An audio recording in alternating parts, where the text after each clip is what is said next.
What's up, guys? It's Duke back here from sportsgamers.com, and in today's Madden 20 video, we got a great tip for you guys. I'm going to break down an absolutely unstoppable money play that's going to allow you guys to carve up any defense you face. You can beat the blitz, you can beat coverage, you could be man, zone, it doesn't matter. It's cover 2, cover 3, cover 4, whatever. We have answers for everything. This money play is going to improve your offense instantly, allow you to easily move the ball through the air. So I'm going to be looking at the near flex close out of the West Coast playbook. Now, guys, I know this is an offense a lot of people use, but this is an offense I've been running for a while now, and most people you play that run this offense are pretty bad in it. They don't really know what they're doing.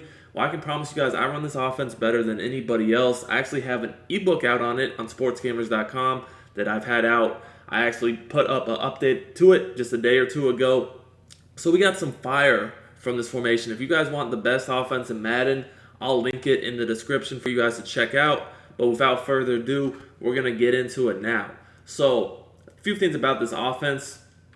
You definitely can't take advantage of abilities. In this situation, I just have slot apprentice with Adam Thielen. The abilities you use with it are up to you. A lot of people like to use a tight end apprentice and a slot apprentice and then have their quarterback have dashing deadeye. That probably is the best way to go with it. But, you can do what you want. The play I'm going to look at is Smash. I really do like Smash for a few reasons. For one, it has a really good corner route. That's what most people, like to utilize with this play. But that's not really even what I want to focus on. What I want to focus on is these hitch routes.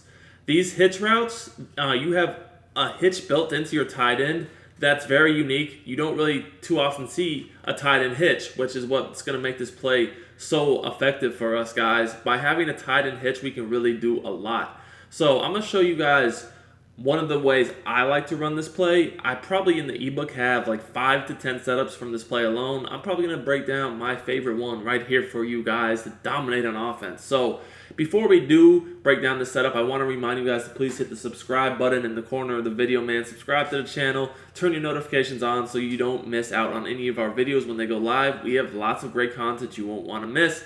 And if you really rocking with me, man, smash that like button. The love and support shown lately has been absolutely unbelievable. So let's get into it. So first I want to show you guys how easy it is to block a blitz from this formation. So you'll face a lot of people running. Most people, when they see this formation on defense, are going to run either cover 2 or cover 4 right now.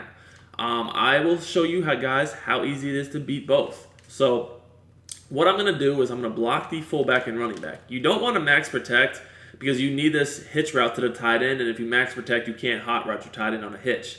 The next thing I'm going to do is I'm going to put this slot receiver, again, this is where you'll need the slot apprentice guy, on a post. Now, guys, if you do not have a slot apprentice, you can actually run a similar concept of a play from a different play that has the post built in, which is Texas, but it's just not quite as good because this hot routed post is better, and then obviously we have the hitch on spacing.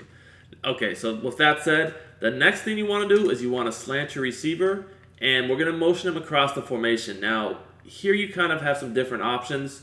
For the last step, you can either put your running back on a wheel route, or you can just keep him blocking. If you block him, you're going to be able to block a 7-man blitz very easily. If you send him out on a route, you'll have to make your read quicker. So it's just up to you.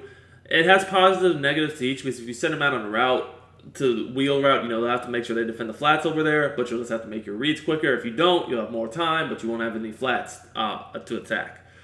The only other thing I need to mention about this play is make sure that your receiver side of the formation is on the wide side of the field. The reason for this is the motion slant that we're going to motion across the field.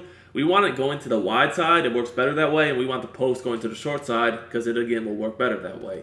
So what is so good about this setup is, guys, you're going to have to basically manually guard 2 routes here. First of all, if you do not guard that post and you're going to blitz me heavy like that, I can throw it right off rip, right over the middle of the field for easy yardage. Now, guys, even if they want to bring guys in the box like this and, just really mug the box, you still are going to have plenty of time to make your reads here. Blitz 7, don't baseline. Just really stack the box. This setup is going to easily beat that too. So basically, if I motion the slant over, I'm watching, do they user guard the post? And if so, I'll hit the slant. If they don't user guard the post, I'll hit the post every time. So as you guys can see here, it's a very easy blitz beater because I have essentially 3 reads. Okay, I have the hitch, which I haven't even hit yet. the slant and the post. Honestly, what my main read here is basically looking if they're going to blitz me, do they look to run with the post or the motion slant, and then I just hit the other. Now, if all that's said, if for whatever reason I just do not like the way my my slant or my post looks, maybe they're just baiting me. The great thing is I have this hitch sitting down here in this open spot of the field that's not even really close to either the post or the slant. So if I don't really like the look of either of those and, they're kind of baiting me, I can just hit the hitch, and that's free yardage right there. So that's really effective to do also. As you guys can see here, though, just hit him over the middle right field. Excuse me, we just hit him over the middle of the field right here. It's a very, very easy throw and catch. It's an extremely easy read for us to make. This is something very consistent that's going to be very reliable for us to be able to count on. Now, the best thing about this is, like I said, it doesn't matter if they blitz you, man, zone, cover 2, cover 4. If they drop back in coverage, we can beat it all. So let's look at this cover 4 next. Cover 4 is definitely another very common defense, and you're going to need to be able to beat cover 4 where they blitz you, and also cover 4 where they just drop back and all out coverage. So let's start with the cover 4 blitz, and then we're going to get into the cover 4 and cover 2 just plain coverage. So again, I'm going to do the same exact setup. I'm doing the post with the motion slant and then the hitch. Again, you want to motion the slant guy over and snap the ball right when he passes the tight end. So as I mentioned last time, if you guys don't like the look between the post and the slant, just hit your hitch. I mean, even with a pretty slow guy in our tight end here, I got a good amount of yardage. Again, it's just all about who they use you. That's really all you have to do. You guys can see here, I throw the hitch, and I get a nice, 6-7 yards. But one thing I really do recommend with running any offense this year is identifier guys. If you have identifier, you're going to be able to locate where they are before you even snap the ball as far as their user defender is. And it's a lot easier to know, how to make your reads after the snap when you already know where they are before the ball is even snapped to begin with. Now, the last thing I want to look at before we move on is the man-to-man pinch buck. So with the pinch buck, this is essentially, a 7-man blitz, but it's just man-to-man now. I mean, the reads are literally the same. I just read between my post and my slant, go to whichever one they don't user, and if for whatever reason they're kind of baiting me between the two, I'll just hit the hitch. Now, one thing I will say, guys, is if you see them blitzing you and they're not in cover 2, if they're in man, cover 4, or even cover 3, like here we're in cover 4, sometimes I would definitely recommend mixing and putting your running back on the wide side of the field, on the receiver side, on that wheel route, because what's going to happen when you do this is now they're going to have to respect the flats too. And if they're in cover 2, they already basically are respecting the flats, but if they're in cover 4, man, or even cover 3, you're going to have to make them basically use or guard the flats and take them away from the middle of the field. So if they're not in the middle of the field, they have no shot to guard anyone over the middle of the field. So basically it's a super simple read. So if you see them run to the flat, throw over the middle to any of the 3 receivers, probably the post. If you see them stay over the middle, throw to the flat. So this is the setup I would recommend running once you see that they are playing more man or cover 4, or really anything against cover 2. Except for cover 2, I should say. But if you see them playing a lot of cover 2, I would probably just recommend blocking your running back, because obviously if they're in cover 2, the wheel route's going to get covered anyway, so there's really not much of a point. Also pay attention, because some people are smart enough to call cover 2, or call cover 4, but actually adjust their coverage to make it look more like a cover 2 to play a flat. So just don't rely on looking at what play they call, but actually pay attention to their adjustments as well. That's really something that can take your Madden game to the next level, is not just looking at the plays they call, but also looking at the adjustments that they are making. All right, so now that you guys kind of seen how I would look to attack a blitz, whether it's cover 4, cover 2, or man-to-man, I want to show you guys how you can easily beat an all-out coverage look. So if I notice that now they are not blitzing me, okay, now they're, just more so going to, basically playing coverage and also trying to stop the run. By, a lot of people just, come up here, like, act like they're trying to stop the run, but really only be, like, rushing, like, crash their line down, but only rush 3 or 4 guys. This is, people will mix it in. They'll blitz 7 at you, and then they'll just rush 3 or 4. So now that you've seen how to beat the blitz 7, let's look how to beat the look where they're only sending, 3, 4 guys, right? So in this situation, guys, I'm going to do the exact same setup as I just did with the wheel route. So if I notice they're only blitzing 3 or 4, I'm still going to block the fullback, but I'm going to wheel route the running back on the wide side. I'm going to do my post, again, the post in the slot, again, and make sure that the receiver side is always on the wide side, so the post runs to the short side.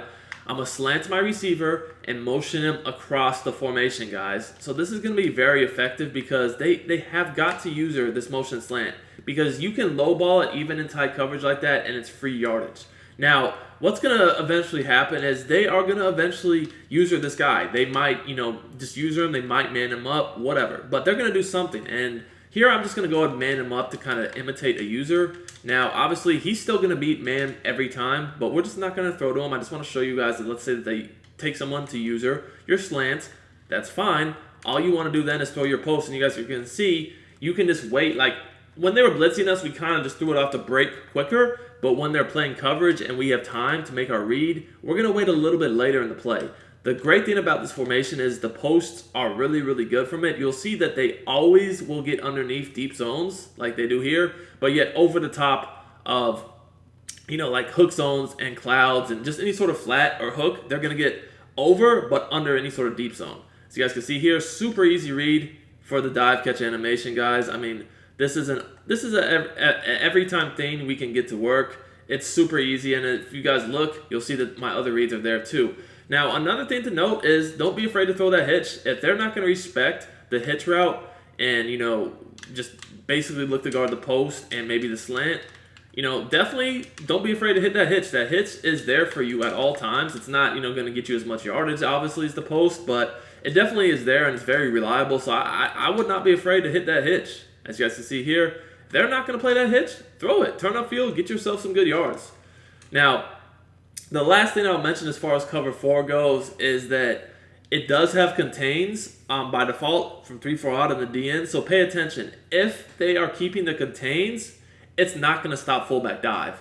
It's only going to be able to slow down fullback dive, if you notice that they're crashing their D-line down. So that's another tip. Look at their D-line when they're running cover forward. Are they slanting out on contains? If so, run fullback dive. Make them actually crash their D-line down so that they have to respect fullback dive. And if you see them crashing their D-line down, then it's way easier to get outside the pocket because they're never going to be able to contain you with a crashed D-line down from scrambling outside or rolling outside the pocket.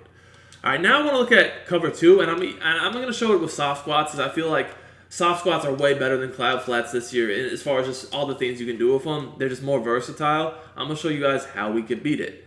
So again, same exact setup, looking at smash. So again, we're going to go ahead and pinch our D-line to respect fullback dive. Again, always make them respect fullback dive in this formation. It's a key. We're going to block our fullback, wheel our running back, slant our receiver on the right, and then post our slot guy and motion this guy over on the slant. Very easy setup.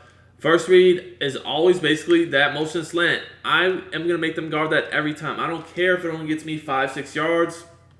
You do it twice, getting 5 or 6 yards, that's a first down. But really, what it does more than anything, guys, is it will make them user it, which is as soon as they user it, then you can throw the post. So, I know that when they don't blitz you, a motion slant doesn't get huge yardage. It only gets you 5, 6, 7, 8, 9, 10 type yards. That's the type of yards you can expect. But what it does is it makes them user, and then you can throw that post every single time, man. So it's just always about making the right read. I would definitely recommend getting in practice mode so you guys can master this and you get comfortable with your reads before you take this online. So you see we can beat cover 2. We can beat cover 4. I mean, obviously we could beat cover 3 as well. I feel like cover 3 is the worst of all these defenses because it's giving up obvious one-play touchdowns, which we're not going over in this video, but obviously I have several one-play touchdowns for cover 3. Cover 3 is absolutely horrible this year, in my opinion, because you have to do a lot to take away one-play touchdowns against a good player, and then if you do that, you're just going to get killed on the sidelines. It's just not that great, and I feel like the run defense is not that solid. Is a cover 3. It's very easy. So same setup against cover 3, and our reads are exactly the same. I just basically see if they guard the post manually. If they do, I'm hitting him every single time. Now, if they want to go ahead and take him away, that's when I hit the slant. Ideally, I do want to hit the post, but I'm not going to get greedy about it. If they do not guard my slant route, I'm going to take him every time. Yes, the post gets you more yards, but the slant is the bread and butter that really makes this go. Because if they're going to guard that post, throw that guy. I promise you. Yes, sometimes you only get 5, 6, 7, 8 yards, but there'll be times where you pick up huge gains just after the catch, and eventually you hit that enough, they are going to stop. They're going to stop, letting it be open, and that's going to open up the post. So guys, hope you enjoyed this tip. This is a very, very good play to really open up your offense in the near close flex and not rely on corner routes, guys. Like I said, if you want to get better at Madden and get the best offense in the game, check out our near ebook. I'll link it. I promise you guys, I run this better than anybody. I have so many setups. You're not going to be relying on the corner routes and all that garbage that everyone does that you see online. That's easy to lock up. You're going to be a much better player for it. So I hope you enjoy these tips.